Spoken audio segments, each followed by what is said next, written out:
Halo, jumpa lagi bersama saya. Sebelum membahas topik pembicaraan kita, mohon dukungannya untuk mengklik tombol-tombol yang ada di bawah ini, tombol like, subscribe, notifikasi, dan share. Nah, kali ini kita akan membahas tentang moderasi beragama, satu hal yang perlu diketahui oleh umat non-Muslim, ya. Jadi bukan soal uh, substansi dari moderasi beragama, tetapi lebih pada efek dari moderasi beragama itu sendiri. Ya, nah, sebelum kita membahas topik itu, terlebih dahulu perlu disampaikan latar belakang munculnya ya gagasan moderasi beragama. Ya, jadi moderasi beragama ini muncul ketika adanya aksi terorisme, ya, membunuh orang kafir, membunuh orang yang tidak sepaham dengan dirinya, ya, atau adanya aksi kekerasan, memaksakan kehendak untuk menggantikan ideologi negara, ya. Ah, yang tidak sealiran, yang tidak sepaham itu harus dikerasi. Terjadilah kekerasan dan kekasaran, ya. Selain itu juga ada aksi intoleransi, ya. Bahkan dalam foto ini anak kecil pun sudah dididik untuk bersikap intoleran terhadap orang yang tidak seagama dengan dirinya, ya. Atau aksi pengkafir-kafiran, ya, melarang memilih orang kafir sebagai pemimpin, atau mengkafirkan orang yang tidak sepaham, sealiran dengan dirinya, ya. Nah, dan masih banyak lagi. Intinya kekerasan, intinya intoleransi, radikalisme, terorisme, semuanya ini menjadi latar belakang lahirnya gagasan moderasi beragama.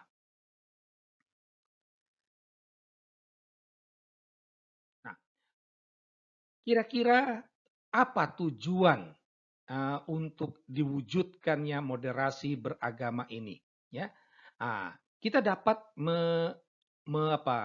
mempositifkan dari gambar-gambar negatif yang tadi muncul pada latar belakang. Ya, jadi bisa dikatakan dengan adanya moderasi beragama, maka akan muncullah persaudaraan, keakraban di antara umat yang berbeda agama.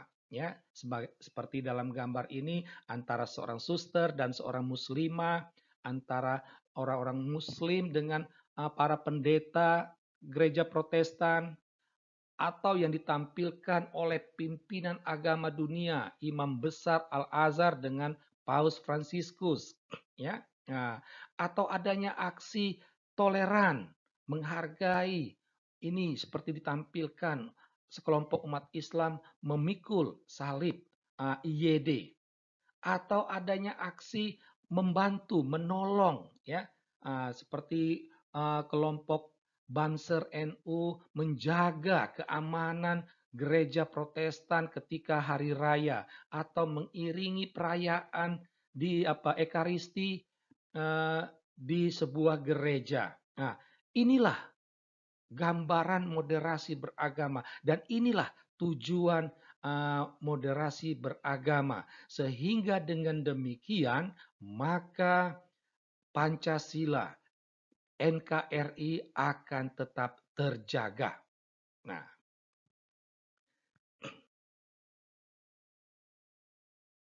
nah, eh, tapi ya melihat tujuan itu terasa indah sehingga banyak orang selalu mendengung-dengungkan moderasi beragama. Tetapi ada satu hal yang perlu diketahui oleh umat non-Muslim, ya. Nah, eh, dalam Islam umat non-Muslim itu dimasukkan dalam kategori orang kafir, ya. Nah, jadi umat Muslim entah itu Katolik, Protestan, Buddha, Konghucu, Hindu, ataupun aliran kepercayaan dalam kacamata Islam itu masuk dalam kelompok golongan kafir, orang-orang kafir, ya. Nah, lantas bagaimana ya uh, sabda Tuhan terhadap orang kafir ini? Ya, bagaimana pandangan Islam tentang orang kafir ini? Apa yang dikatakan Allah Subhanahu wa taala ini, ya. Nah, kita dapat ada 2 poin penting, ya, sebenarnya banyak, ya, tapi ada 2 poin penting, ya, di mana dalam Al-Qur'an Allah Subhanahu wa taala bersabda bahwa orang kafir itu adalah musuh yang nyata. Selain itu juga orang kafir akan memurtadkan umat Islam. Nah, itu. Jadi berangkat dari 2 poin ini, maka Allah Subhanahu wa taala memerintahkan umat Islam untuk tidak berteman dengan orang kafir, untuk tidak membantu orang kafir, untuk tidak memilih orang kafir sebagai pemimpin, untuk tidak mentaati orang kafir. Bahkan lebih radikal lagi adalah membunuh orang kafir sehingga bisa berdirilah negara Islam. Sehingga agama yang ada di dunia ini hanya adalah Islam. Ya, nah, ini perintah Allah Subhanahu wa taala dan ini dapat ditemukan dalam Al-Qur'an, ya.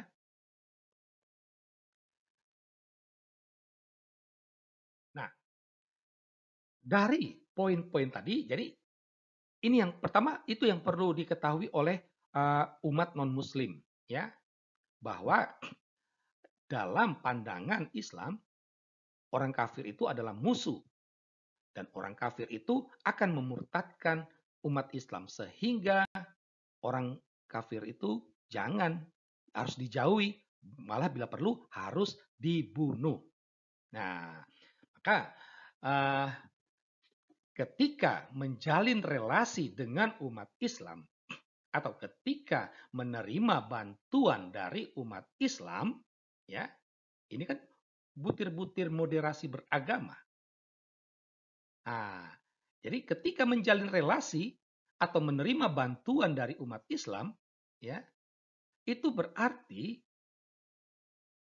umat non-Muslim telah membiarkan saudaranya yang Muslim melawan perintah Allah Subhanahu wa taala. Ini yang harus diketahui. Jadi ketika Anda yang non-Muslim menjalin relasi, menerima bantuan, akrab dengan umat Islam, itu berarti Anda telah membiarkan umat Islam melawan perintah Allah.